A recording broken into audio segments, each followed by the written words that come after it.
بسم اللہ الرحمن الرحیم۔ ناظرین سامعین السلام علیکم ورحمۃ اللہ وبرکاتہ۔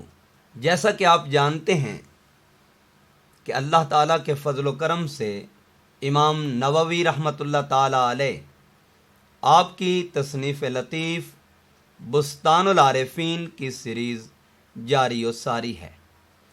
آج اس کے 59 درس مبارک کے ساتھ آپ کی خدمت میں حاضر ہیں۔ جیسا کہ پچھلے درس کے اندر ہم نے قرآن پاک سے سورہ توبہ سے آیت نمبر 119 سے چند ایک چیزیں معیت کے اوپر، صحبت کے اوپر، سنگت کے اوپر، رفاقت کے اوپر اور قربت کے اوپر عرض کی۔ ارشاد باری تعالیٰ ہے، یا ایھا الذین آمنوا اتقوا اللہ وکونوا مع الصادقین۔ فرمایا کہ اے ایمان والو، اللہ سے ڈرو اور سچوں کے ساتھ ہو جاؤ، یعنی سچوں کی سنگت کو، صحبت کو اور رفاقت کو حاصل کرو۔ سوال یہ پیدا ہوتا ہے کہ سچوں کی صحبت، ان کی سنگت، ان کی رفاقت، ان کی معیت یہ اتنی لازم ہی کیوں؟ اور ان کی صحبت کے فیض سے شرف یاب ہونا، ان کی قربت کے فیض سے شرف یاب ہونا، ان کی رفاقت کے فیض سے شرف یاب ہونا اس قدر لازم اور اس قدر ضروری ہی کیوں؟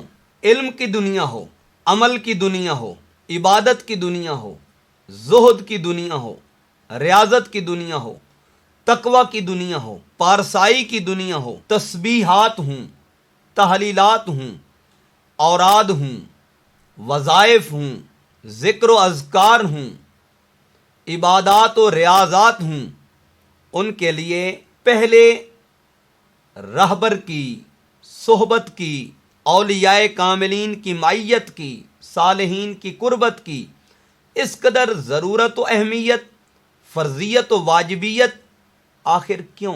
یہ سوال پیدا ہوتا ہے۔ آج یہ بات ذہن میں رہے کہ انسان کے علم کے حصول کے لیے کتاب کی اشد ضرورت ہوتی ہے، اور کتاب سے اس علم کا حاصل کرنا یہ اشد ضروری ہے، لیکن کتاب سے بڑھ کر استاد کی ضرورت یہ اس سے بھی کہیں زیادہ لازم، فرض اور واجب ہے۔ اس کے عقلی اور اس کے نقلی دلائل بے شمار ہیں۔ وقت کی قلت کے پیش نظر ان سب کو ایک درس کے اندر بیان کرنا ممکن نہیں ہے، لیکن اتنی بات یاد رہے کہ کتاب سے بڑھ کر استاذ کی یہ ضرورت کیوں ہے۔ اس کے لیے اگر آپ حضور رسالت مآب صلی اللہ علیہ وآلہ وسلم آپ کی حیات طیبہ سے، آپ کی زندگی مبارک سے اگر ایک اعتبار سے سبق حاصل کرنا چاہیں تو پہلے صاحب کتاب تشریف لائے اور پھر کتاب اتاری گئی۔ اب دوسری چیز سمجھنے کی جو اشد ضرورت ہے وہ یہ ہے کہ صاحب کتاب پہلے 40 سال کا عرصہ اپنی پوری زندگی مبارک میں ایک نمونہ عمل کے طور پر رہے، اور قرآن پاک میں اللہ تعالیٰ نے اگر کسی کی پوری زندگی کی قسم یاد فرمائی تو وہ حضور رسالت مآب صلی اللہ علیہ وآلہ وسلم آپ کی حیات طیبہ ہے۔ اللہ تعالیٰ نے قرآن کریم فرقان حمید کے اندر آقا دو عالم صلی اللہ علیہ وآلہ وسلم آپ کی ولادت با سعادت سے لے کر وصال با کمال تک پوری زندگی کی اللہ تبارک و تعالیٰ نے قسم یاد فرمائی، اور اس حیات طیبہ میں 40 سال کا عرصہ کتاب کے نزول سے پہلے کا ہے، اور اگر اس میں غور و خوض کیا جائے تو جو مشرکین تھے، جو کفار تھے، وہ آقا علیہ الصلوۃ والسلام کو صادق و امین کتاب کے نزول سے پہلے مانتے تھے۔ گویا آقا علیہ الصلوۃ والسلام صاحب کتاب ہیں، تو کتاب کو سمجھنے کے لیے صاحب کتاب کا ہونا پہلے لازم ہے۔ آئیے اس بات کو قرآنی استدلال سے دیکھتے ہیں۔ ہمارے سامنے سورہ اعلیٰ ہے، اس کی آیت نمبر 19 ہے۔ ارشاد باری تعالیٰ ہے صحف ابراہیم و موسیٰ، جس میں حضرت ابراہیم علیہ السلام کے صحیفوں کا اور حضرت موسیٰ علیہ السلام کے صحیفوں کا ذکر کیا گیا۔ ہمارے سامنے تفسیر کبیر ہے امام فخر الدین رازی رحمۃ اللہ تعالی علیہ کی، اور اس کی جلد نمبر 11 ہے اور اس کا صفحہ نمبر 137 ہے، اور یہ کتاب مکتبہ رشیدیہ کوئٹہ سے چھپی ہے۔ اس میں انہوں نے اس آیت مبارکہ کے تحت فرماتے ہیں کہ فیہ قولان، اس میں 2 قول ہیں، احدہما انہ بیان لقولہ فی الصحف الاولی، یعنی صحف اولی کا ذکر کیا گیا، اور دوسری قسم کے اندر، دوسرے قول کے اندر فرماتے ہیں وہ تمام صحیفے جو حضرت ابراہیم علیہ السلام اور حضرت موسیٰ علیہ السلام پہ اتارے گئے۔ اس میں حضرت ابو ذر رضی اللہ تعالیٰ عنہ آپ سے متعلق ایک روایت ذکر کرتے ہیں امام فخر الدین رازی رحمۃ اللہ تعالیٰ علیہ۔ فرماتے ہیں حضرت ابو ذر رضی اللہ تعالیٰ عنہ انہ سأل رسول اللہ صلی اللہ علیہ وآلہ وسلم، انہوں نے حضور رسالت مآب صلی اللہ علیہ وآلہ وسلم سے سوال کیا، کم انزل اللہ من کتاب، اللہ تعالیٰ نے کتنی کتابیں نازل کیں، کتنے صحائف نازل کیے؟ یہ سوال حضرت ابو ذر رضی اللہ تعالیٰ عنہ کا ہے، اور اس کا جواب حضور رسالت مآب صلی اللہ علیہ وآلہ وسلم نے عنایت فرمایا۔ فقال، آقا علیہ السلام نے فرمایا، میا و اربع کتب، فرمایا 104 کتابیں اللہ تبارک و تعالیٰ نے نازل فرمائیں۔ علی آدم 10 صحف، آدم علیہ السلام پر 10 صحیفے، وعلی شیس 50 صحف، حضرت شیس علیہ السلام کے اوپر 50 صحیفے، وعلی ادریس 30 صحف، اور حضرت ادریس علیہ السلام پر 30 صحیفے نازل کیے، وعلی ابراہیم 10 صحائف، اور ابراہیم علیہ السلام پر 10 صحیفے نازل کیے، والتورات والانجیل والزبور والفرقان، اور 4 کتابیں تورات، انجیل، زبور اور فرقان یعنی قرآن مجید کو نازل کیا۔ اب اس میں تھوڑا سا غور فرمائیں۔ 10 صحیفے حضرت آدم علیہ السلام پہ نازل ہوئے، 50 صحیفے حضرت شیس علیہ السلام پہ نازل ہوئے، 30 صحیفے حضرت ادریس علیہ السلام پہ نازل ہوئے، اور 10 صحیفے حضرت ابراہیم علیہ السلام پہ نازل ہوئے۔ اگرچہ روایات کا اختلاف ہے، بعض روایات میں 80 صحائف حضرت ابراہیم علیہ السلام پہ نازل ہوئے اور 20 صحیفے باقی انبیاء علیہ السلام پہ نازل ہوئے، لیکن اس روایت کے مطابق جسے امام رازی نے تفسیر کبیر میں ذکر کیا، اور یہ سوال حضرت ابو ذر کا ہے رضی اللہ تعالیٰ عنہ، اور جواب حضور صلی مآب صلی اللہ علیہ وآلہ وسلم کا ہے، اس پہ بات طے پا جاتی ہے کہ جو 100 صحیفے ہیں وہ 4 انبیاء علیہ السلام پہ نازل ہوئے، جن میں پہلے حضرت آدم علیہ السلام، دوسرے حضرت شیس علیہ السلام، تیسرے حضرت ادریس علیہ السلام، اور چوتھے حضرت ابراہیم علیہ السلام۔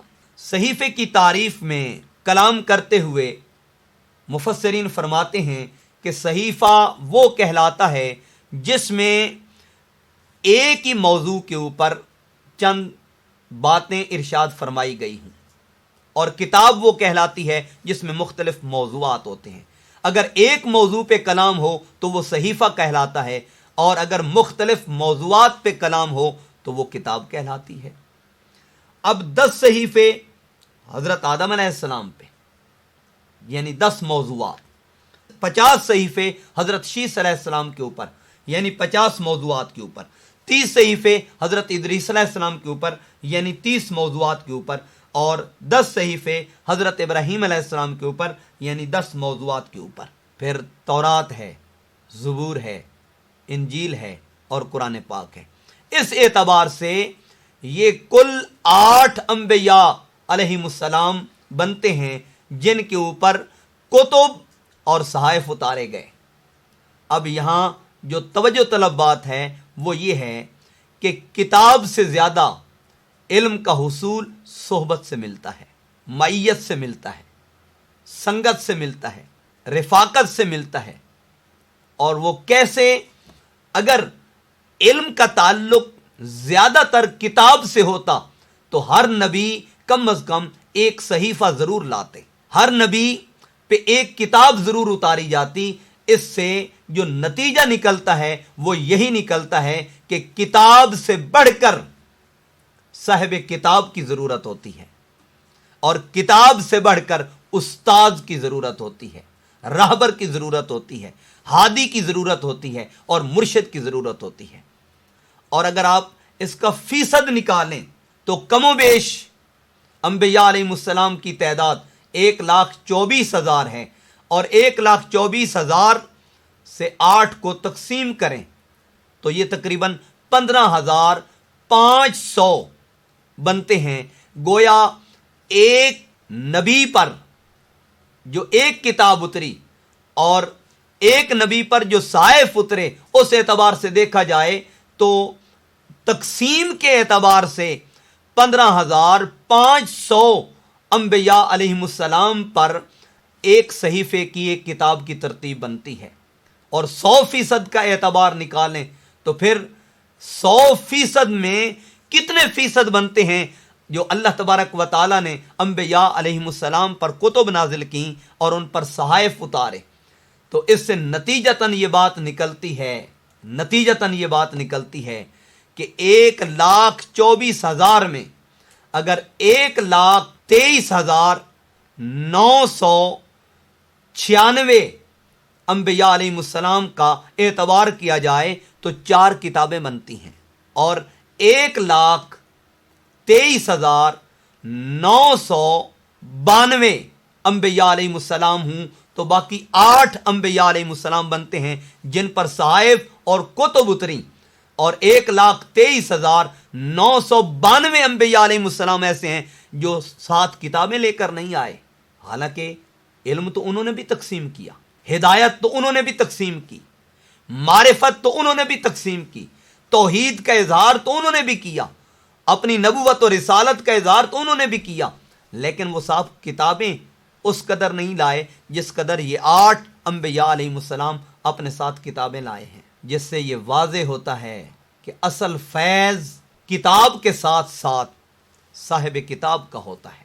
جس طرح آپ مدارس کے اندر فکر کے اعتبار سے، نظریے کے اعتبار سے، سوچ کے اعتبار سے دیکھتے ہیں تو مدارس مختلف ہیں، مکاتب فکر مختلف ہیں، اور ہر مکتبہ فکر کے مدرسہ میں نظریہ وہی لے کے نکلتا ہے جو اس مکتبہ فکر کا نظریہ ہوتا ہے۔ حالانکہ قرآن پاک ایک ہے، احادیث مبارکہ وہی ہیں جو ہر مدرسے کے اندر اور ہر مکتبہ فکر کے ادارے کے اندر پڑھائی جاتی ہیں، لیکن نظریہ مختلف لے کے اٹھتے ہیں طلباء کرام، سوچ مختلف لے کے اٹھتے ہیں طلباء کرام، ان کی صحبت میں بیٹھنے والے، سنگت میں بیٹھنے والے، رفاقت میں بیٹھنے والے۔ تو اس کا مطلب ہے طالب علم اثر استاد کا لے کے اٹھتا ہے جو کتاب سے کہیں زیادہ ہوتا ہے۔ اس لیے صحبت، معیت، رفاقت یہ لازم ہے ہدایت کے لیے۔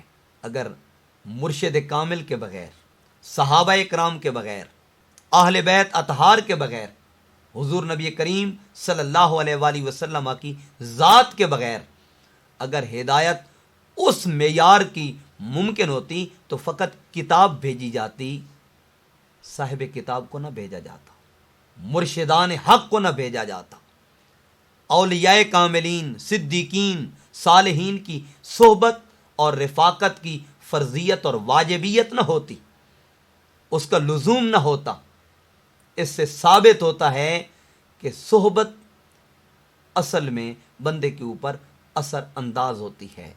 صحبت سہل ترا سہل کند، صحبت تال ترا تال کند.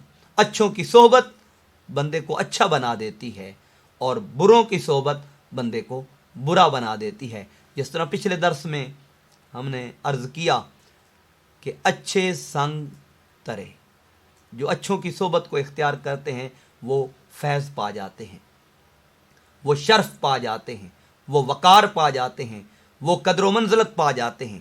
اور آئیے صحبت کیا دیتی ہے اس کو بھی اللہ کے پاک قرآن سے دیکھتے ہیں.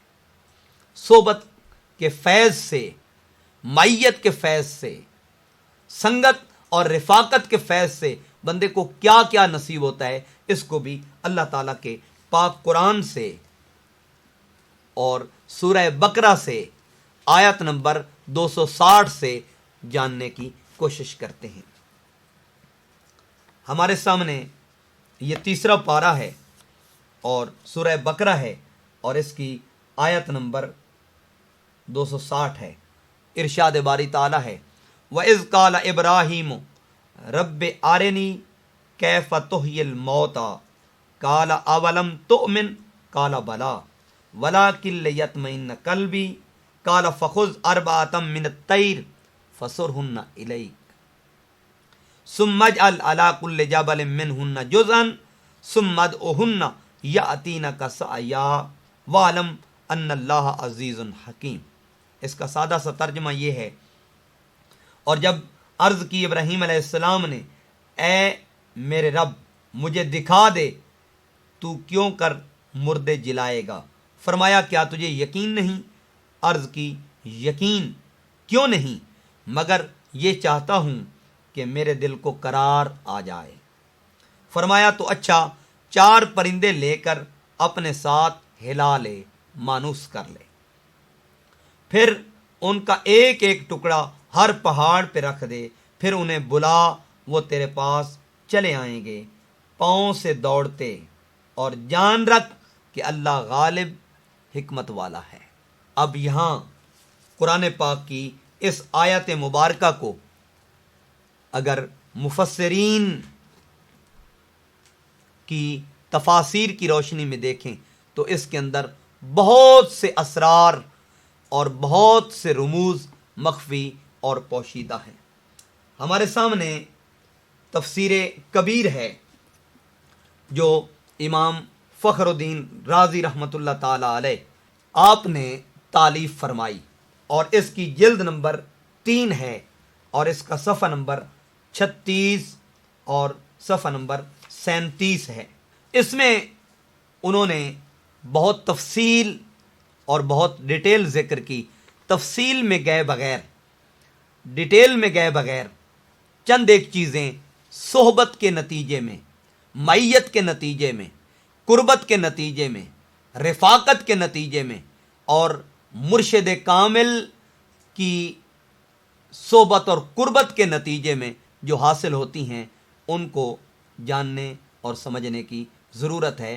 اور وہ بھی احادیث مبارکہ کی روشنی میں عرض نہیں کر رہا، اللہ کے پاک قرآن سے، جن کا شعار، جن کا وتیرہ اور جن کا نعرہ اگر کتاب اللہ ہے اور فقط کتاب اللہ کی جانب جھانکتے اور دیکھتے ہیں اور اپنے استدلالات، اپنے احکامات کو فقط کتاب اللہ سے دیکھنے کی کوشش کرتے ہیں، ان کو بھی جان لینا چاہیے کہ کتاب اللہ کس چیز کا درس دیتی ہے، اللہ کا قرآن کس جانب بلاتا ہے. اگر صرف قرآن سے ہی دیکھنا ہے تو قرآن پاک سے ہی دیکھ لیتے ہیں کہ اللہ تعالیٰ کا پاک قرآن کیا احکام صادر فرماتا ہے. ارشاد باری تعالیٰ ہے وَإِذْ قَالَ إِبْرَاهِيمُ، اور جب ابراہیم علیہ السلام نے عرض کی رب ارنی کیف تحیی الموتى، کہ اے میرے پروردگار مجھے دکھا کہ تو مردوں کو کیسے زندہ کرتا ہے. اللہ نے فرمایا اولم تؤمن، اے میرے خلیل کیا آپ اس بات پر ایمان نہیں رکھتے؟ عرض کی قال بلا، یا اللہ یقین رکھتا ہوں، ایمان رکھتا ہوں، ولیکن لیطمئن قلبی، لیکن دل کے اطمینان کے لیے، دل کے مشاہدہ کے لیے تیری بارگاہ میں یہ التجا کر رہا ہوں۔ گویا حضرت ابراہیم علیہ السلام سوال کر کے ایک اشارہ یہ بھی کرنا چاہتے ہیں کہ جب دینے والا پروردگار ہے، خلاق کائنات ہے، جس کی عطا میں کمی اور بندش نہیں ہے، تو اس سے مانگ لیا جائے، طلب کر دیا جائے، وہ عطا کرنے کو ہر وقت تیار ہے۔ وہ خود قرآن کریم میں فرماتا ہے اجیب دعوت الداع اذا دعان، جب بھی کوئی طلب کرے تو میں اس کا جواب دیتا ہوں، اس کو قبول کرتا ہوں۔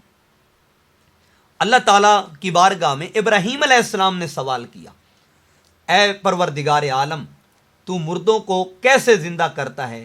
تو اللہ تعالیٰ نے حضرت ابراہیم علیہ السلام کی توجہ کسی مردہ کی جانب نہیں کروائی کہ جاؤ فلاں قبرستان میں چلے جاؤ اور وہاں سے مردے کو حکم دو، اللہ فرما رہا ہے، اور وہ زندہ ہو جائے تو آپ جان لینا کہ واقعتاً میں مردوں کو زندہ فرماتا ہوں، واقعتاً میں مردوں کو زندہ کرتا ہوں، جس طرح حضرت عیسیٰ علیہ السلام کا واقعہ ہے، اور یہ بھی قرآن کریم کے اندر موجود ہے۔ اللہ تعالیٰ نے ارشاد فرمایا فخذ اربعۃ من الطیر، 4 پرندے پکڑ لو۔ اس میں حکمت کیا ہے؟ اور یہ پورا معاملہ اور یہ پورا واقعہ جو قرآن کریم کے اندر اللہ تعالیٰ نے درج کیا، یہ تو حضرت ابراہیم علیہ السلام سے متعلق تھا، قرآن پاک میں ذکر کرنے کی بھی حکمت ہے، اور وہ بتلانا مقصود ہے رہتی دنیا تک پوری انسانیت کو کہ مردے زندہ اللہ ہی کرتا ہے، مگر بطور خاص اس کا پراسز اگر اللہ کے بندوں کے ہاں ہو جائے تو اس میں یقین کے اندر اضافہ ہو جاتا ہے، اطمینان کے اندر مزید تقویت آ جاتی ہے اور مزید پختگی آ جاتی ہے۔ اس لیے اللہ تعالیٰ نے ابراہیم علیہ السلام کو قبرستان میں نہیں بھیجا یا کسی مردے کے پاس نہیں بھیجا، بلکہ اپنی صحبت میں پرندوں کو رکھنے کا حکم ارشاد فرمایا۔ وہ کتنے پرندے تھے؟ فرمایا فخذ اربعۃ من الطیر، وہ 4 پرندے تھے، اور ہمارے پاس ہے الجامع لاحکام القرآن جو امام قرطبی کی ہے، اور اس کی جلد نمبر 2 ہے اور اس کا صفحہ نمبر 198 ہے۔ اس میں امام قرطبی فرماتے ہیں کیلا ہے الدیک والطاووس والحمام والغراب، وہ مور ہے، مرغ ہے، کبوتر ہے اور کوا ہے۔ اس میں اگرچہ تعداد میں یکسانیت ہے، مگر مور، مرغ، کبوتر اور کوا، اس میں کبوتر کی جگہ گدھ کا امام فخر الدین رازی رحمۃ اللہ علیہ کی تفسیر کے مطابق، یہ جلد نمبر 3 ہے تفسیر کبیر کی اور اس کا صفحہ نمبر 36 ہے، اس میں آپ فرماتے ہیں ناصرہ، اس میں گدھ کا ذکر ہے۔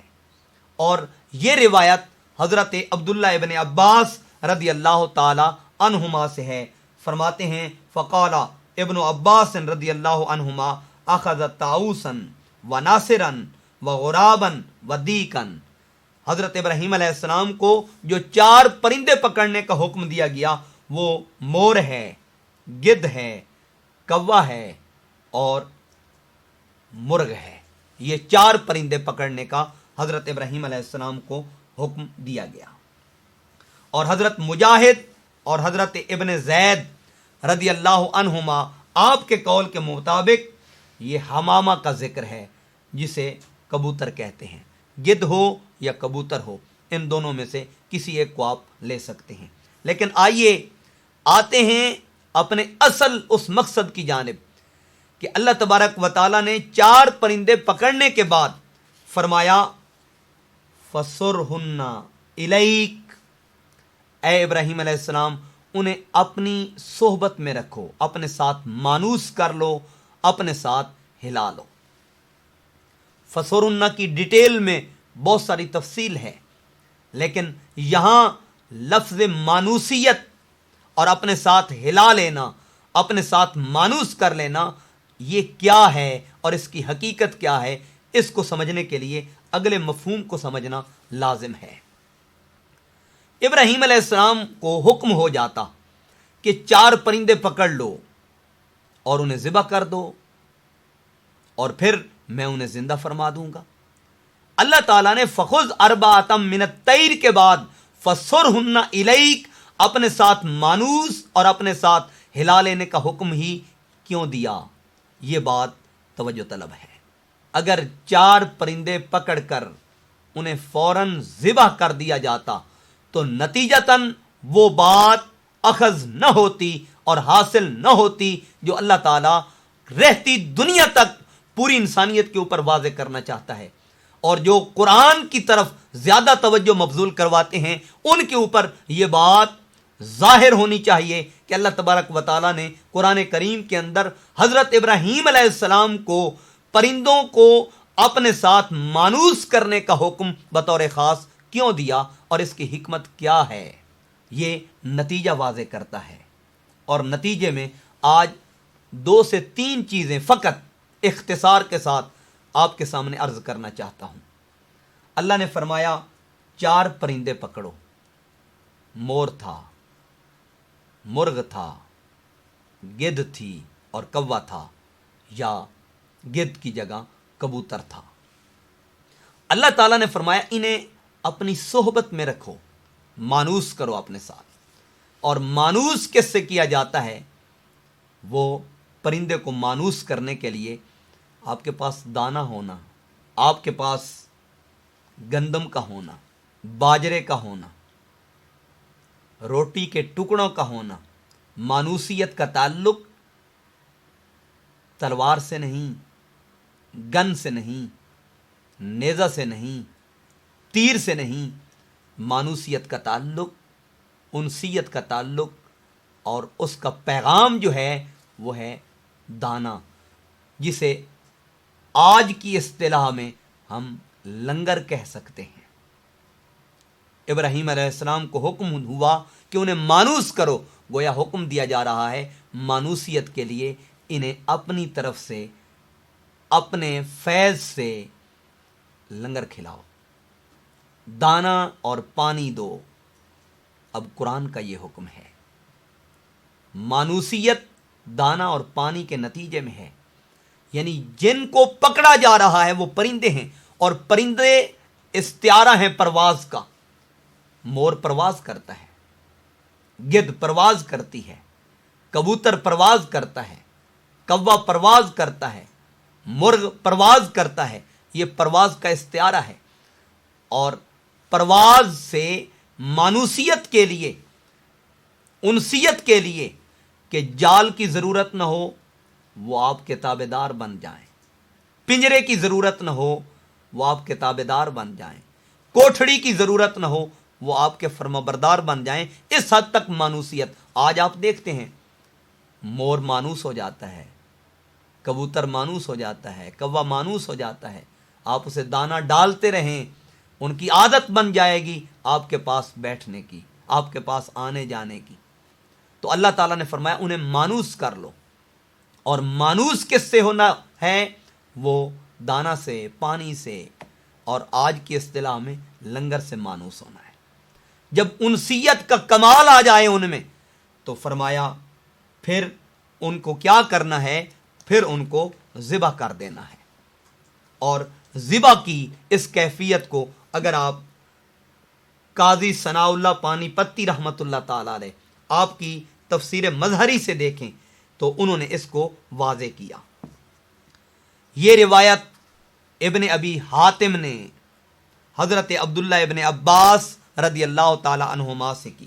حضرت عبداللہ ابن عباس رضی اللہ تعالی عنہما کا قول نقل کرتے ہوئے ارشاد فرماتے ہیں قاضی ثناء اللہ پانی پتی صاحب کہ امر اللہ تعالی ابراہیم ان یذبح تلک الطیور، اللہ تعالیٰ نے حضرت ابراہیم علیہ السلام کو حکم دیا کہ وہ ان 4 پرندوں کو ذبح فرما دیں۔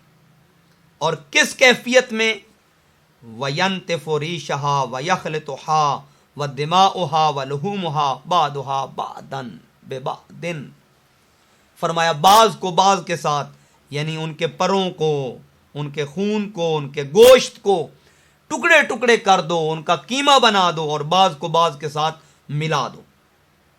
ثم امرہ، پھر اللہ نے حکم دیا، ان یجعل، کہ اللہ تبارک و تعالیٰ نے حضرت ابراہیم علیہ السلام سے یہ ارشاد فرمایا، ان یجعل، یہ کہ بنائیں ان کے اجزاء کو، علی الجبال، پہاڑوں کے اوپر، فجزاؤھا سبعۃ اجزاء علی سبعۃ جبل، فرمایا 7 اجزاء کو 7 پہاڑوں کے اوپر بکھیرنے کا، اور دوسری روایت میں 4 پہاڑوں کے اوپر ان کے 4 حصے اور 4 ٹکڑے کر کے، یعنی ان کے پروں کا الگ، ان کے گوشت کا الگ، ان کے خون کا الگ، جب ان کو ایک جگہ پہ مکس کر دیا گیا، یعنی چاروں پرندوں کو ذبح کرنے کے بعد ان کے گوشت، ان کے پر، ان کا خون، ان کا ریشہ، ان کو ملا کے ان کو حکم دیا گیا 7 کونوں پہ رکھو یا 4 کونوں پہ رکھو، دونوں طرح کی روایات یہاں پہ ملتی ہیں۔ اور 4 کونوں پہ رکھنے کے بعد اللہ تبارک و تعالیٰ نے فرمایا ثم ادعوہن، انہیں آواز لگاؤ، انہیں پکارو، انہیں ندا دو، فدعاہن فجعل کل قطرۃ من دم طائر تسیر الی قطرۃ اخری وکل ریشۃ تسیر الی الریشۃ الاخری وکل عظم وبدعۃ الی اخری۔ یہ ان چاروں کو مکس کرنے کے بعد، ان کو ملانے کے بعد، حضرت ابراہیم علیہ السلام کو پہاڑ کے کونوں پہ رکھنے کے بعد حکم ہوا ثم ادعوہن، آواز لگاؤ۔ یہاں ایک نکتے کی بات عرض کرتا جاؤں، اللہ تبارک و تعالیٰ نے مانوسیت کا حکم کیوں دیا، اور مانوسیت کے بعد ٹکڑے ٹکڑے کرنے کا حکم کیوں دیا، اور ٹکڑے ٹکڑے کرنے کے بعد پھر انہیں آواز لگانے کا حکم کیوں دیا؟ اس میں بڑی حکمت ہے، بہت خاص حکمت ہے۔ اور اس میں ایک اور نقطہ نظر سے اس بات کا اگر آپ جائزہ لیں تو اسے بھی امام فخر الدین رازی رحمۃ اللہ تعالی علیہ آپ نے اس بات کو ذکر کیا، فرمایا حضرت ابراہیم علیہ السلام کو حکم ہوا کہ ان کے ٹکڑے ٹکڑے کر دو اور ان کے جو سر ہیں وہ اپنے پاس رکھو۔ ان تمام کو ٹکڑے ٹکڑے کرنے کے بعد ان کے سروں کو اپنے پاس رکھو۔ اسے امام راضی نے بھی ذکر کیا، اور اسی بات کو قاضی ثناء اللہ پانی پتی رحمۃ اللہ تعالی علیہ اسی آیت پاک کے تحت ذکر کرتے ہیں۔ فرماتے ہیں اللہ تعالیٰ نے فرمایا وَأَمْسَكَ رُؤُوسَهُنَّ عِندَهُ، اے ابراہیم علیہ السلام جب انہیں ذبح کر لو تو ان کے دھڑ کا تو قیمہ بنا دو، مگر ان کے سر اپنے پاس رکھو۔ امسک رؤوسہن عندہ، حضرت ابراہیم علیہ السلام نے ان کے سروں کو اپنے پاس رکھا۔ گویا سر رکھنے کا ایک اشارہ یہ ہے کہ سر ہی میں تو سر ہوتا ہے، یہ ایک خاص راز کی بات ہے۔ فرمایا سر اپنے پاس رکھو، کیونکہ ان میں ایک سر مخفی اور پوشیدہ ہے، ایک راز مخفی اور پوشیدہ ہے۔ اب دھڑوں کے قیمے بنا دیے گئے، آواز کا حکم دے دیا گیا۔ جب آواز حضرت ابراہیم علیہ السلام نے لگائی تو آواز کے نتیجے میں پرندے دوڑتے ہوئے آئے،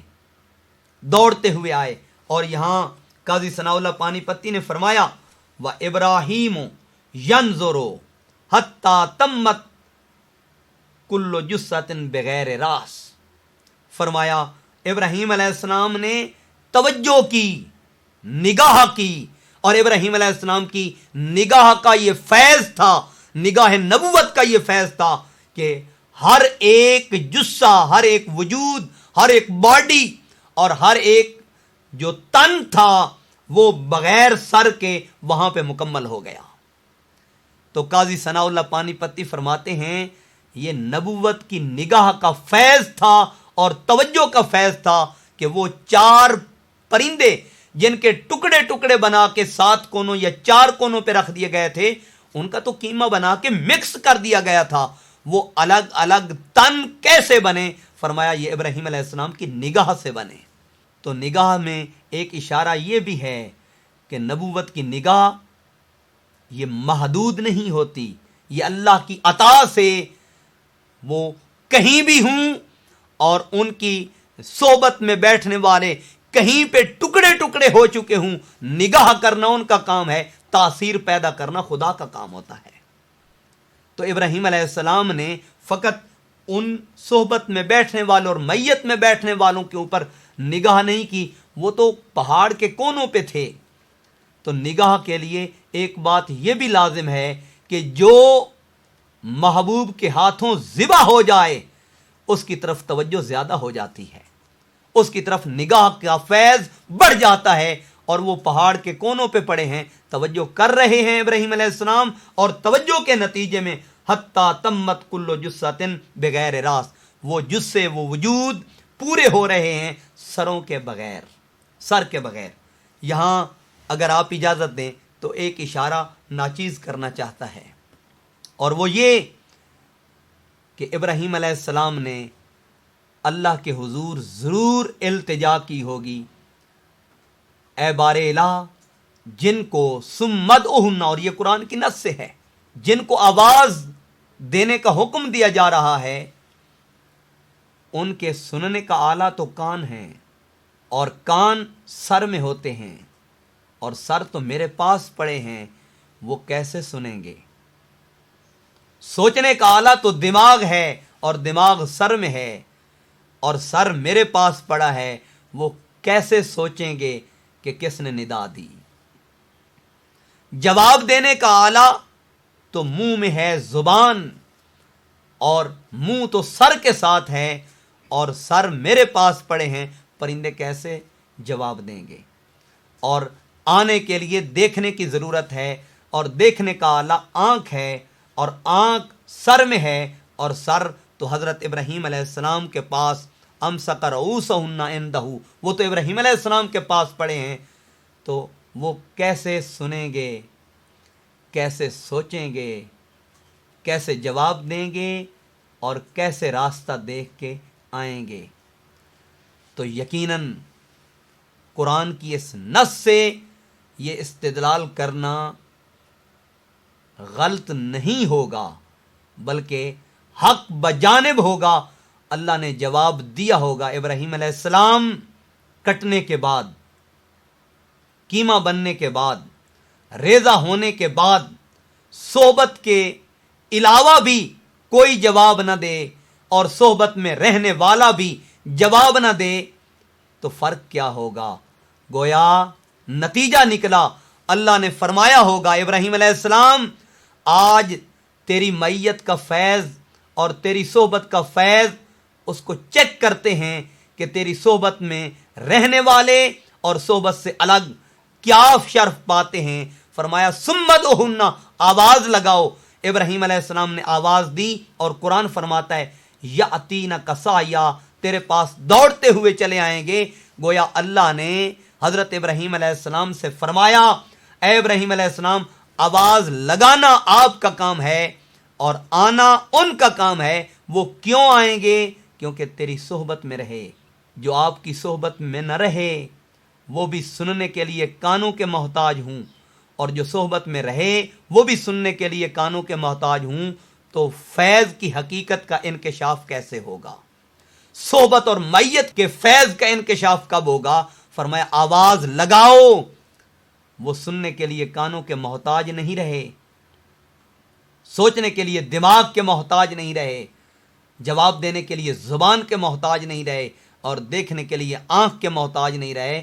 آواز لگانا آپ کا کام ہے، آنا ان کا کام ہے، جس سے یہ نتیجہ اخذ ہوتا ہے کہ صحبت کا یہ فیض تھا، میت کا یہ فیض تھا، اور لنگر مبارک کی یہ تاثیر تھی کہ وہ مر کر بھی مرے نہیں، کٹ کر بھی مرے نہیں، اور ٹکڑے ٹکڑے ہو کر بھی فنا نہیں ہوئے۔ اگر ابراہیم علیہ السلام کی صحبت میں، ان کی رفاقت میں، ان کی سنگت میں پرندے چند دن رہ جائیں تو حضرت ابراہیم علیہ السلام کے فیض کا اثر ان پہ اتنا ہو کہ وہ کٹ کر بھی فنا نہ ہوں، تو چے جائے حضور کی صحبت میں حضور کا امتی اور انسان رہے اور قبر میں جا کے فنا ہو جائے، یہ کیسے ممکن ہے؟ حضرت امام حسین رضی اللہ تعالیٰ عنہ نے یہ درس دیا کہ نبی کریم صلی اللہ علیہ وآلہ وسلم کی صحبت کا فیض، ان کی معیت اور ان کی قربت کا فیض کوئی معمولی نہیں۔ اگر سر تن سے جدا ہو جائے تو قرآن سے اتنا گہرا رشتہ اور ناتا ہے کہ کٹ کر بھی فنا نہیں ہوئے، بلکہ دھڑ میدان کرب و بلا میں اللہ کی تسبیح بیان کر رہا ہے اور سر انور نوک سنان پہ قرآن کی تلاوت کر رہا ہے۔ اور دوسرا اس میں ایک خاص اشارہ ہے، اور وہ یہ کہ جب پرندوں کو پکڑا تو اللہ نے فرمایا فخذ اربعۃ من الطیر، 4 پرندے پکڑو۔ اور پرندے اور طیر یہ استعارہ ہے پرواز کا، تارا یطیر و طیرن، پرواز کرنا۔ جب ابراہیم علیہ السلام کو پکڑنے کا حکم دیا تو فرمایا فخذ اربعۃ من الطیر، اور جب بلانے کا حکم دیا تو فرمایا ثم ادعوہن یاتینک سعیا، وہ اپنے پاؤں کے بال چل کے آئیں گے، اڑ کے نہیں آئیں گے۔ قرآن نے یہ بھی اشارہ کیا کہ جب ابراہیم علیہ السلام کی صحبت اور معیت نصیب نہیں تھی، پکڑنے کا حکم دیا تو وہ فضا میں تھے، اور صحبت کو پانے کے بعد جب بلانے کا حکم دیا تو وہ اڑ کے نہیں آئے، پاؤں کے بل چل کے آئے۔ اشارہ کیا ہے؟ فرمایا جب پکڑا تو صحبت نہیں تھی، پرواز کرتے تھے اور بلند تھے۔ اور بلند تھے کا مطلب کیا ہے؟ وہ حضرت ابراہیم علیہ السلام سے اوپر پرواز کر رہے تھے، پکڑا۔ یہ اوپر جانا یہ بے ادبی کی طرف اشارہ ہے، اور پاؤں کے بل چل کے آنا یہ ادب کی طرف اشارہ ہے کہ صحبت نہیں تھی تو وہ آداب نہیں تھے، وہ ادب نہیں تھا، وہ احترام نہیں تھا، وہ پاس اور لحاظ نہیں تھا۔ پر تو اب بھی موجود ہیں مگر پرواز نہیں کر رہے، اڑ نہیں رہے۔ اڑ کیوں نہیں رہے؟ فرمایا صحبت سے پہلے بھی بے ادب ہوں اور صحبت کے بعد بھی بے ادب ہوں تو فیض کہاں جائے گا، اور فیض کی تاثیر اور لنگر کا اثر کہاں جائے گا؟ فرمایا یہ فیض کی تاثیر تھی، پہلے ادب کا وہ تقاضا نہیں تھا اور ادب کا وہ معیار نہیں تھا۔ اب فیض پانے کے بعد، صحبت پانے کے بعد پرواز نہیں کرتے۔ میں نے کہا پرندوں اڑتے کیوں نہیں؟ تمہاری تو صفت ہے اڑنا، تمہارا تو وصف ہے اڑنا، اڑتے کیوں نہیں؟ تو پرندوں نے کہا میت سے پہلے بھی بے ادب ہوں اور میت کے بعد بھی بے ادب ہوں تو صحبت کا اثر کہاں جائے گا؟ میں نے کہا پرندوں پاؤں کے بل کیوں چلتے ہو؟ کہا نبی کی صحبت ادب ہی تو سکھاتی ہے۔ گویا جس میں ادب نہ ہو تو سمجھ لو وہ فیض سے خالی ہے۔ وہ اللہ کا ادب ہو، وہ انبیاء کا ادب ہو، وہ خاتم النبیین حضور رسالت مآب صلی اللہ علیہ وسلم کا ادب ہو، وہ صحابہ اکرام کا ادب ہو، وہ اہل بیت اطہار کا ادب ہو، وہ اولیاء کا ادب ہو، وہ صدیقین کا ادب ہو، وہ شہداء کا ادب ہو، وہ صالحین کا ادب ہو۔ اگر ادب سے واقف نہیں تو سمجھ لو یہ اس کے فیضان سے بہرمند نہیں، اور اگر آداب ہیں تو سمجھ لو کسی کی صحبت کا فیض ہے، کسی کی نسبت کا فیض ہے، کسی کی قربت کا فیض ہے، اور کسی کی معیت اور کسی کی رفاقت کا اسے فیض نصیب ہے۔ اور یہاں ایک اور بھی اشارہ ہے جسے امام راضی رحمۃ اللہ تعالی علیہ نے بھی ذکر کیا، اور جسے حضرت سلطان باہو رحمۃ اللہ تعالی علیہ آپ نے عین الفقر شریف کے صفحہ نمبر 123 پہ ذکر کیا، اسی آیت مبارکہ کے تحت، کہ جب انہیں معیت نصیب ہوتی ہے، صحبت اور رفاقت نصیب ہوتی ہے، انہیں قربت نصیب ہوتی ہے، اور آپ نے ایک حدیث پاک سے استدلال لیا۔ فرمایا حضور علیہ الصلوۃ والسلام نے فرمایا موتو قبل ان تموتو، مرنے سے پہلے مر جاؤ۔ جب مرنے سے پہلے مر جاؤ گے، اور مرنے سے پہلے مرنے کا مطلب یہ ہے کہ نفس کو مات دے دو اور دل اور روح کو زندہ و بیدار کر لو، تو اس کے فیض میں پھر ان کی معیت اور ان کی سنگت اور ان کی رفاقت سے یہ فیض ملتا ہے، یہ شرف ملتا ہے۔ اذا تحیرتم فی الامور فاستعینوا من اہل القبور، یہ بھی اسی سے استشہاد کیا گیا۔ یہ 123 اور 124-25 پہ عین الفقر شریف کے اندر ان چیزوں کا ذکر کیا گیا، اور آپ نے جو ذکر کیا اسی کو امام رازی رحمۃ اللہ تعالی علیہ آپ نے بھی ذکر کیا۔ فرمایا جو مور ہے طاؤس، طاؤس یہ اشارہ کس جانب ہے؟ فرمایا الا ما فی الانسان من حب الزینہ والجاہ والترفع، فرمایا مور کے اندر اپنی زینت کی، اپنے حسن کی، اپنے جاہ مرتبے اور منصب کی، اپنی رفعت کی ایک چیز پائی جاتی ہے۔ اور پھر فرماتے ہیں جو گدھ ہے اس کے اندر جو شدت شغف ہے وہ کھانے کا ہے، کھانے کی جانب زیادہ مشغول ہوتی ہے۔ اور جو دیک ہے، مور ہے، اشارت الی شدت الشغف بقضاء الشہوۃ من الفرج، اور مرغ جو ہے اس کے اندر شہوت پائی جاتی ہے۔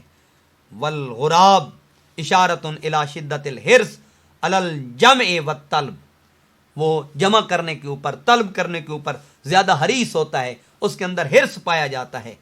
فرمایا ان چار چیزوں کو، ایک زینت کے مور کو، اور زیادہ کھانے کے شغف کی گدھ کو، اور کوے کے حرص کو، اور مرغ کی شہوت کو، ان چار چیزوں کو ذبح کر دو، ان کو اپنے وجود سے ختم کر دو۔ جب انسان اپنے آپ کو ان سے دور کر لیتا ہے، ان سے اپنے آپ کو بری و ذمہ کر لیتا ہے، تو فرمایا وہ اپنے دل میں نورانیت کو پاتا ہے، نور کو پاتا ہے، ہدایت کو پاتا ہے، اور اللہ کے قرب اور اس کے تقرب کو پاتا ہے۔ فرمایا والاشارۃ فیہ الی ان الانسان ما لم یسع فی قتل شہوۃ النفس والفرج فی ابطال الحرص و ابطال التزیین للخلق لم یجد فی قلبہ روحا و راحتا من نور جلال اللہ۔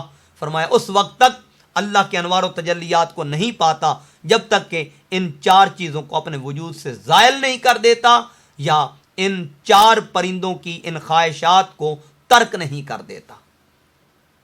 گویا جو اپنے آپ کو ان سے الگ کر لیتا ہے وہ اللہ کے انوار و تجلیات کو، اس کی توحید کے کامل اقرار اور تصدیق کو پاتا ہے۔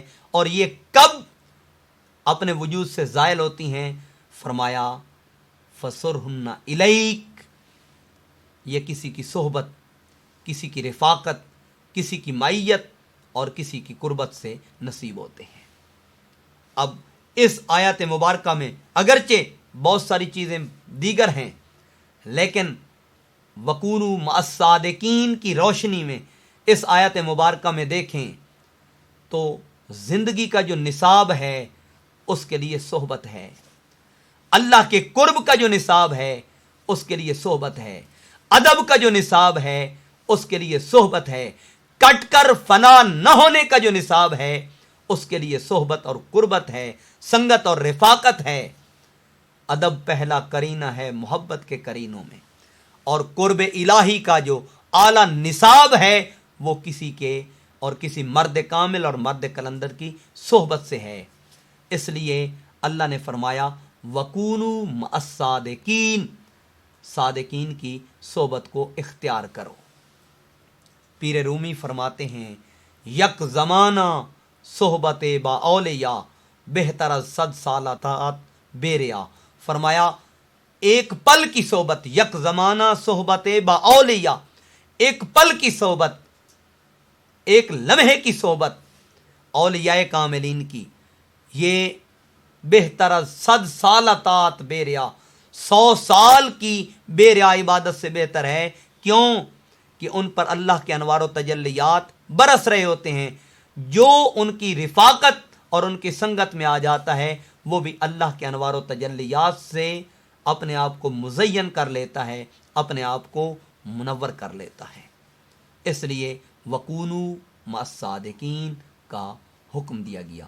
آج کے درس میں قرآن پاک کی ایک آیت مبارکہ کا مختصر ترین حصہ، جس سے ہم نے یہ بات اخذ کی کہ زندگی چاہیے تو وہ بھی صادقین کی صحبت سے ملتی ہے، قرب الہی چاہیے تو وہ بھی صادقین کی صحبت سے ملتا ہے۔ اگر مرنے کے بعد، کٹنے کے بعد حیات جاودانی چاہیے کہ مر کر بھی نہ مریں، تو وہ بھی صالحین اور صادقین کی صحبت سے ملتا ہے۔